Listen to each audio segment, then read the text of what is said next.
Syria में 53 साल 19,350 दिन पुरानी असद परिवार की सत्ता क्यों गई? 12 दिन 288 घंटे में ऐसा क्या हुआ कि रूस ईरान ने असद का साथ छोड़ दिया? सीरिया में आगे क्या होगा? क्या मिडिल ईस्ट का नक्शा बदल जाएगा? क्या मिडिल ईस्ट में शिया सुन्नी विवाद और ज्यादा भड़कने वाला है? सीरिया में असद युग खत्म हो गया, अब राज जुलानी के एचटीएस का है, लेकिन लड़ाई अभी खत्म नहीं हुई है।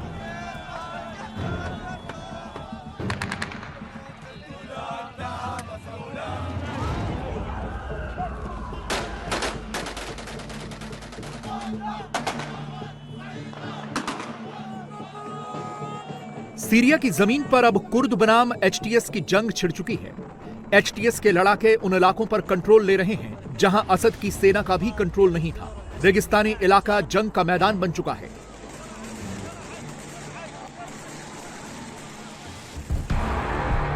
तुर्की समर्थित एचटीएस और अमेरिकी समर्थन वाले कुर्द विद्रोहियों के बीच देर इजोर इलाके में भीषण जंग हुई। एचटीएस ने यहां से सीरियन डेमोक्रेटिक फोर्सेस को खदेड़ दिया, रेगिस्तानी इलाके पर कब्जा जमा लिया। देर इजोर के अलावा विद्रोहियों ने बाऊ कमाल भी अपने कब्जे में ले लिया है। ये वो इलाके हैं जहां से बड़ी मात्रा में कच्चा तेल निकलता है। अभी तक इस तेल का इस्तेमाल कुर्द फोर्स और अमेरिकी ऑयल कंपनी कर रही थी। एक और कुर्द बनाम एचटीएस की जंग चल रही है, तो दूसरी ओर इजराइल भी सीरिया की जमीन पर ताबड़तोड़ स्ट्राइक कर रहा है। पिछले 48 घंटों में इजराइल सीरिया के कई इलाकों में भीषण बमबारी कर चुका है।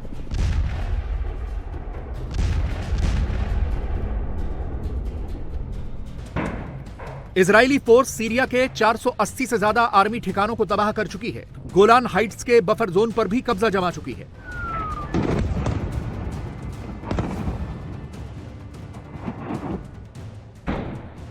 इजराइल की सेना उन इलाकों को खासतौर पर टारगेट कर रही है जहां अभी तक ईरान का कंट्रोल था। उन इलाकों में बमबारी हो रही है जहां ईरान ने असद की मदद से अपने बेस तैयार किए थे। ईरान की ओर से लगाई गई केमिकल फैक्ट्रीज को भी निशाना बनाया जा रहा है। कुल मिलाकर सीरिया की जंग उस मोड़ पर आ खड़ी हुई है जहां से मिडिल ईस्ट में बड़े युद्ध की चिंगारी उठती दिखाई दे रही है। शिया बनाम सुन्नी की जंग कभी भी भीषण युद्ध में बदल सकती है। सीरिया की जियोपॉलिटिक्स को लेकर दुनिया की नजर 7 किरदारों पर टिकी है। उनमें एक है एचटीएस का अबू मोहम्मद अल जुलानी। सीरिया छोड़कर रूस में शरण ले चुके बशर अल असद, 20 जनवरी से अमेरिकी राष्ट्रपति का पद संभालने जा रहे डोनाल्ड ट्रंप, तुर्की के राष्ट्रपति तैयब एर्दोगान, इजराइल के प्रधानमंत्री बेंजामिन नेतन्याहू, रूस के राष्ट्रपति व्लादिमीर पुतिन और ईरान के सर्वोच्च नेता अयातुल्ला अली खामनेई शामिल हैं। सीरिया में आगे क्या होगा? किस किरदार का क्या रोल रहेगा? मिडिल ईस्ट के सिर पर कौन सा महायुद्ध मंडरा रहा है? यह समझने के लिए पहले सीरिया की जियोपॉलिटिक्स को समझना जरूरी है। असद के साम्राज्य को जानना जरूरी है। सीरिया में दमिश्क समेत बड़े हिस्से पर हयात तहरीर अल शाम का कब्जा है। इस इलाके में अलेप्पो, हमा और होम्स जैसे बड़े शहर शामिल हैं। इराक और तुर्की से जुड़े सीरिया के उत्तर पूर्वी इलाकों पर सीरियन डेमोक्रेटिक फोर्सेस यानी कुर्द लड़ाके काबिज हैं, जहां अब एचटीएस अपना कंट्रोल चाहती है। तुर्की से जुड़े बॉर्डर के कुछ इलाकों में सीरियल नेशनल आर्मी का कब्जा है, जबकि मध्य सीरिया के कुछ इलाकों पर आतंकी संगठन आईएसआईएस काबिज है। इस कब्जे के आधार पर सभी किरदारों का रोल आपको समझा देते हैं। सबसे पहले सीरिया की जंग के सबसे बड़े 2 कैरेक्टर बशर अल असद और अबू मोहम्मद अल जुलानी के बारे में जान लीजिए। फिर आपको मिडिल ईस्ट में शिया सुन्नी की जंग और सीरिया की पूरी पॉलिटिकल पिक्चर भी समझ आ जाएगी। बशर अल असद अलावाइट समुदाय से हैं, जो शिया मुसलमानों की एक शाखा है। मोहम्मद अल जुलानी सुन्नी मुसलमान हैं। सीरिया में शिया मुसलमानों की आबादी 15% और सुन्नी मुसलमानों की आबादी 75% से ज्यादा है। सुन्नी मुसलमानों की आबादी ज्यादा होने के बाद भी शिया मुसलमानों ने इस देश पर आधी सदी तक राज किया और यही सीरिया में सुन्नी बनाम शिया की जंग का सबसे बड़ी वजह बनी। सीरिया में असद परिवार का शासन 53 साल पहले शुरू हुआ। तब से ही सीरिया की जमीन पर शिया सुन्नी के बीच जंग छिड़नी शुरू हो गई।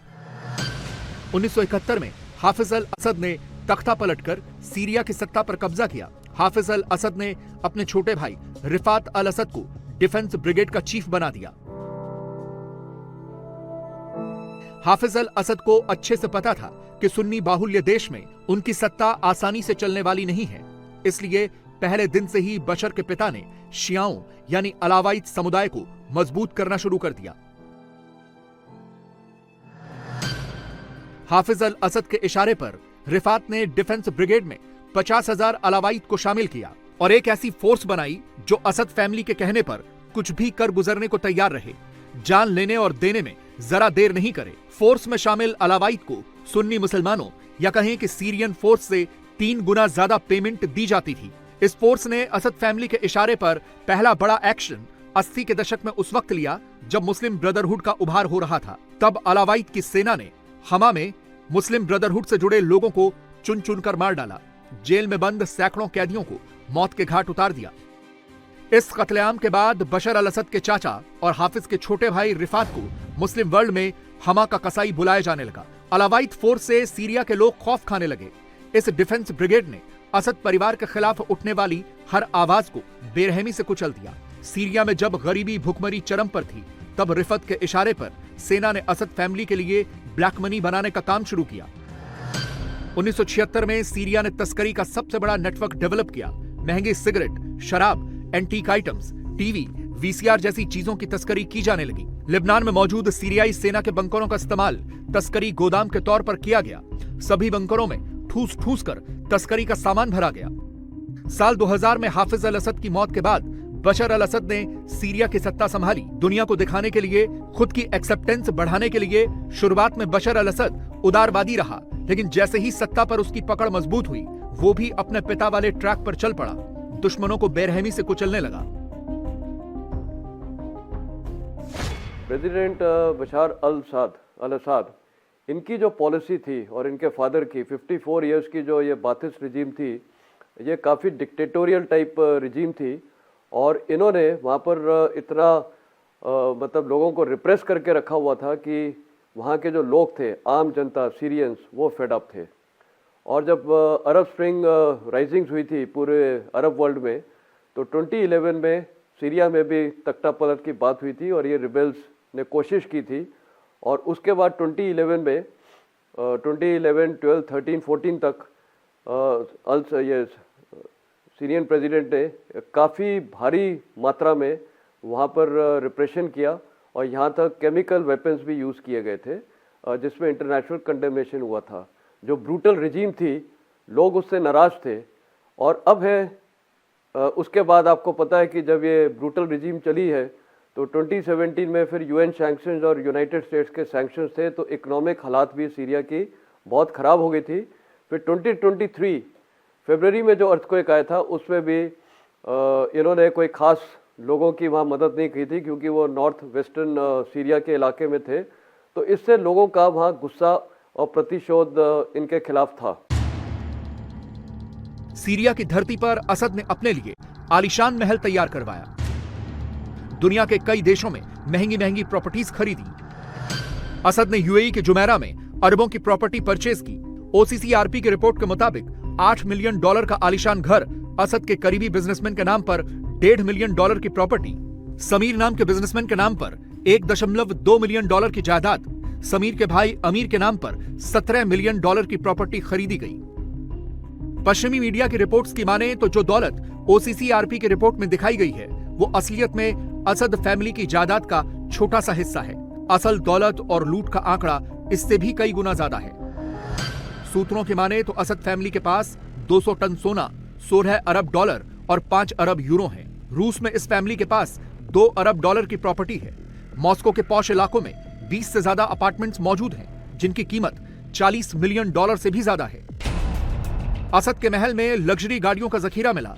पार्किंग एरिया में सैकड़ों महंगी कार के वीडियो विद्रोहियों ने शेयर किए हैं। असद ने दुश्मनों को कुचलने के लिए भी ठोस इंतजाम किए हुए थे। असद के महल में कई जेल मिली हैं। अंडरग्राउंड जेलों में कई महिलाओं को सालों से कैद रखा गया। जैसे ही विद्रोहियों ने इन्हें आजाद कराया तो ये रो पड़ी।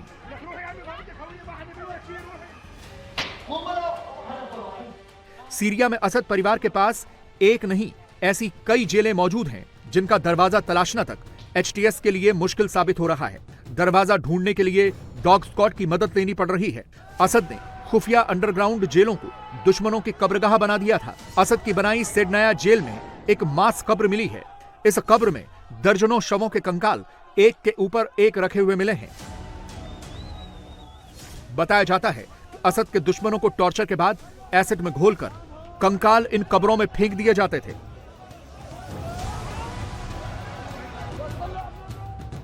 बशर अल असद की सत्ता को विद्रोहियों की सबसे बड़ी चुनौती 2011 में मिली। अरब स्प्रिंग का असर सीरिया में छाने लगा तो सुन्नी मुसलमान भी असद की सत्ता के खिलाफ खुलकर खड़े हो गए। असद पर सुन्नियों के साथ पक्षपात करने का आरोप लगे। सुन्नी समुदाय ने फ्री सीरियन आर्मी यानी FRA संगठन बनाकर प्रदर्शन शुरू कर दिया और इसी दौरान कई गुटों की एंट्री भी हो गई। असद यानी शियाओं का साथ देने के लिए ईरान लेबनान से हिजबुल्लाह और यमन से हूती सीरिया आ डटे। विद्रोही गुट में सीरियन डेमोक्रेटिक फोर्सेस यानी कुर्द लड़ाके, जुलानी का अल नुसरा फ्रंट और बगदादी का ISIS शामिल हो गया। इसी दौरान अमेरिका ने ISIS को रोकने के नाम पर अपनी फोर्स सीरिया में उतार दी। असद के सपोर्ट में रूस ने भी सेना भेज दी। सीरिया में 2011 से सिविल वॉर चल रहा है और 2013-14 में तो इस्लामिक स्टेट ने ऑलमोस्ट पूरा सीरिया के ऊपर कब्जा कर लिया था। रक्का को एक बना के इस्लामिक कैलिफेट की जो उन्होंने घोषणा कर दी थी और उसके बाद जो है रशिया और ईरान के साथ सीरिया आर्मी ने ऑलमोस्ट 2 साल लड़ाई की और तब जाके एलेप्पो तक उन्होंने अपनी जो है कब्जा वापस लिया था। सो सीरिया के लिए ये एक नई बात नहीं थी कि रेबल ग्रुप्स जो है अटैक करते हैं, वो अटैक करते रहे हैं। दूसरी बात, एलेप्पो और जो इदलिब जो कि नॉर्थ की तरफ हैं, टर्की के साथ जिनका बॉर्डर है, वहाँ पे रेबल की मौजूदगी हमेशा से रही है। सो अचानक से बॉर्डर क्रॉस करके आ गए ऐसी भी बात नहीं थी। बट जो सबसे सरप्राइजिंग बात है वो ये है कि किस तेज़ी से उन्होंने बढ़ा, एक शहर के बाद दूसरा, दूसरे के बाद तीसरा, और 8 दिसंबर को वो डेमेस्कस पहुंच गए जो पहले अब आज तक नहीं पहुंचे थे। और जब असद की खबर आई कि भाई उसने सीरिया छोड़ के रशिया में उड़ गया है फ्लाइट में और शरण ले लिए, तब जाके लोगों को एक उसकी जैसे कहते हैं एक पूरी सिचुएशन की अहमियत समझ में आई कि यार ये तो एक्चुअली में कुछ ऐसा हुआ है जो कि बहुत बड़ा भूकंप के तौर पे। सीरिया की जमीन पर यह जंग सुन्नी बनाम शिया होती चली गई। 2020 तक रूस और ईरान की मदद से असद फैमिली ने विद्रोहियों को दबा दिया।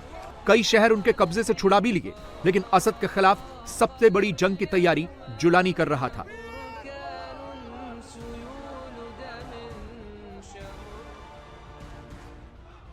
सीरिया की जमीन पर अभी जिस HTS यानी हयात तहरीर अल शाम का कब्जा है, वो संगठन कुछ साल पहले ही अबू मोहम्मद अल जुलानी ने बनाया। इससे पहले जुलानी अल कायदा से जुड़ा हुआ था। जुलानी की इमेज एक आतंकवादी की थी। सीरिया के दूसरे सबसे बड़े किरदार अबू मोहम्मद अल जुलानी का असली नाम अहमद हुसैन अल शारा है, जिसका जन्म 1982 में हुआ। जब जुलानी 18 साल का था, तब फिलिस्तीन में साल 2000 में दूसरे इंतिफादा की शुरुआत हुई, जिसका उसके दिमाग पर गहरा असर पड़ा। 2003 के अमेरिका इराक युद्ध के दौरान जुलानी भी विद्रोही गुट में शामिल हो गया। अमेरिकी फौज ने उसे गिरफ्तार करके कैंप बुका जेल भेज दिया, जहां उसके कॉन्टैक्ट अल कायदा और ISIS से हुए। जुलानी जेल से रिहा होते ही सबसे पहले अबू बकर अल बगदादी के संपर्क में आया।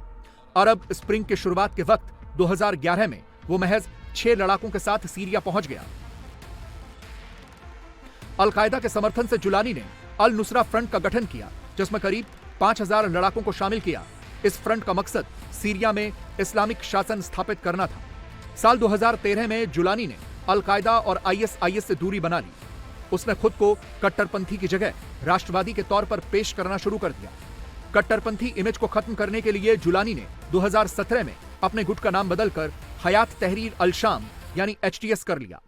अल कायदा और ISIS से दूरी बनाने के पीछे सबसे बड़ी वजह पश्चिमी देशों का सपोर्ट था। जुलानी को पता था कि जब तक किसी देश का सपोर्ट उसे नहीं मिलेगा, वो तख्ता पलट नहीं कर सकता। विद्रोहियों के दम पर वो कुछ इलाकों पर कब्जा तो कर सकता है, लेकिन असद के शासन को पूरी तरह से उखाड़ नहीं सकता। HTS बनाते ही जुलानी ने पश्चिमी देशों से बातचीत शुरू कर दी। इसके बाद उसे तुर्की का सपोर्ट मिला। तुर्की ने असद के खिलाफ HTS को सपोर्ट क्यों किया, ये भी समझ लीजिए। सीरिया में असद की सत्ता को ईरान का समर्थन हासिल था, जबकि ईरान और तुर्की के बीच संबंध ज्यादा अच्छे नहीं रहे। इसीलिए तुर्की कभी असद के साथ कंफर्टेबल फील नहीं कर सका। ईस्ट सीरिया में मौजूद कुर्द फोर्स हमेशा से ही तुर्की को टेंशन देती रही है। तुर्की को लग रहा है कि एचटीएस के पावर में आने से कुर्द फोर्स को कंट्रोल किया जा सकेगा, या यूं कहें तुर्की पावर बैलेंस कर सकेगा। तुर्की में मौजूद 30 लाख से ज्यादा सीरियाई शरणार्थियों की वापसी की भी उम्मीद की जा रही है। सीरिया और टर्की के बॉर्डर पे, यानी सीरिया के नॉर्थ में और टर्की के साउथ में जो रेबल ग्रुप्स हैं वो हमेशा टर्की के ऊपर वो हमला करते रहे हैं। दूसरा, सिविल वॉर जब सीरिया में शुरू हुआ था, जब अरब स्प्रिंग प्रोटेस्ट हुए थे मार्च 2011 में, उसके बाद मास एक्सोडस हुआ था लोगों का, बिकॉज बशर अल असद ने बहुत बुरी तरह से क्लैम्प डाउन किया था अपनी पॉपुलेशन के ऊपर। और कुछ अंदाज के अनुसार 2 से 3 मिलियन लोग जो है इस समय टर्की के अंदर घुसे हुए हैं रेफ्यूजी का स्टेटस में। तो ये एक सीरिया के लिए एक बहुत बड़ा ह्यूमैनिटेरियन वो बोझ है। प्लस क्योंकि वो टर्की और सीरिया बॉर्डर पे हमेशा रेबल ग्रुप्स, कर्डिश ग्रुप्स, जो इराक में भी कर्डिश ग्रुप्स हैं, सीरिया में भी कर्डिश ग्रुप्स हैं, वो टर्किश बॉर्डर के क्रॉस जाके हमला करते रहते हैं। तो उसकी वजह से टर्की हमेशा टर्की और सीरिया के बीच में हमेशा एक तनाव सा रहा है। सो इस पूरे असॉल्ट में अगर आप देखें तो टर्की एक बहुत बड़ा मेन प्लेयर था, जिसने कि रेबल ग्रुप्स को प्रॉप अप किया, मेरे ख्याल से इक्विप भी किया और इकट्ठा भी किया, और इस तरह का जो हमला हुआ, टर्की के सपोर्ट के बिना ये नहीं हो सकता था। सीरिया का तख्ता पलट जिस शांति के साथ हुआ उसने दुनिया को चौंका दिया है। किसी को भी यकीन नहीं हुआ कि इतनी आसानी से असद सत्ता गंवा देगा, लेकिन इस खेल में टाइमिंग इतनी सटीक रखी गई कि असद कुछ नहीं कर सका। असद को हिजबुल्लाह, ईरान और रूस का सपोर्ट हासिल था। हिजबुल्लाह और ईरान अभी इजराइल के साथ जंग में उलझे हुए हैं। इजराइल ने हिजबुल्लाह की तो कमर ही लगभग तोड़ दी है। रूस अभी यूक्रेन के साथ जंग में लड़ रहा है। अपनी फोर्स को वहां डिप्लॉय करना उसके लिए भी मुश्किल काम था। इसी का फायदा जुलानी और तुर्की ने उठाया। हिजबुल्लाह ने पूरे समय फाइटिंग मदद की थी ऑन ग्राउंड सीरियन ट्रूप्स की। तो हिजबुल्लाह अभी काफ़ी हद तक डिग्रेड हो गया था और वो यहाँ इजराइल के साथ डायरेक्ट लड़ाई कर रहे थे। तो हिजबुल्लाह का जो एक सपोर्ट था असद को ख़त्म हो गया। तो ईरान का भी ऑब्वियसली जो एक सपोर्ट था वो काफ़ी हद तक ख़त्म हो गया। और दूसरा, रशिया का जो फोकस था वो पूरा यूक्रेन में चल रहा था। तो एक डिवाइडेड अटेंशन जब हो गया तो रिबेल्स ने इसका फ़ायदा उठाया और रिबेल्स को रीग्रुप करने का ये जो कार्रवाई की है वो टर्की ने किया है। तो टर्की ने इसको बोलते हैं जो चॉइस ऑफ चूजिंग, ये जो टाइमिंग्स हैं बहुत ही इम्पॉर्टेंट है। ये टाइमिंग में ईरान की स्थिति खराब थी क्योंकि ईरान का डायरेक्ट कॉन्फ्लिक्ट अभी इजराइल से भी हो गया था। ये आपको पता है, मिसाइल्स और रॉकेट्स के अटैक हुए थे। तो इजराइल का कमिटमेंट चेंज हो गया, हिजबुल्लाह डेसिमेट हो गया, हमास के ऊपर काफ़ी असर पड़ा और रशिया का वहाँ से काफ़ी यूक्रेन पे फोकस था। तो ये सब देखते हुए टर्की ने इनको रीग्रुप करके, जितने भी रिबेल ग्रुप्स हैं इनको रीग्रुप करके और इनको लॉन्च किया।